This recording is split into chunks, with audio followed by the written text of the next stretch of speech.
Bonjour à tous, moi c'est Antoine Parisot, je travaille à l'Alpad et avec Henri, on a développé un programme de compagnonnage pour développer la pratique du SMI direct.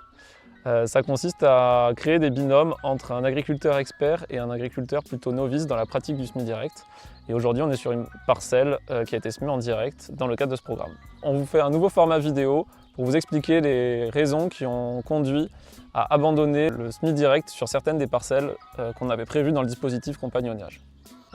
Donc les premiers enseignements qu'on a pu en tirer, donc on les a classés en plusieurs freins. Donc le premier c'est sur l'état structural du sol.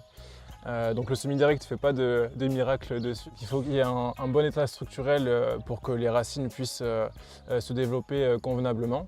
Et donc avec le parrain, on a pu donc diagnostiquer en amont les parcelles en faisant notamment un test VES, en étudiant donc la porosité, l'activité biologique, donc notamment avec les galeries de vers de terre, les agrégats, s'ils sont plutôt arrondis, s'ils sont plutôt anguleux. Donc, ce qui nous a permis d'avoir une note. Comme vous pouvez le voir à l'écran, donc on a eu un cas concret sur une parcelle argilo-limoneuse de Chalosse. Les 10 premiers centimètres sont plutôt satisfaisants, avec une structure meuble grâce au couvert, donc des agrégats ronds, une bonne activité biologique grâce aux racines. Mais en dessous de ces 10 premiers centimètres, les conditions se modifient. Les modes sont plutôt avec des faces planes, anguleuses et peu friables. Donc on voit justement que l'exploration racinaire est faible et se fera difficilement dans le cas d'une implantation de maïs. Donc pour cette parcelle-là, nous avons décidé de la reconduire une prochaine année.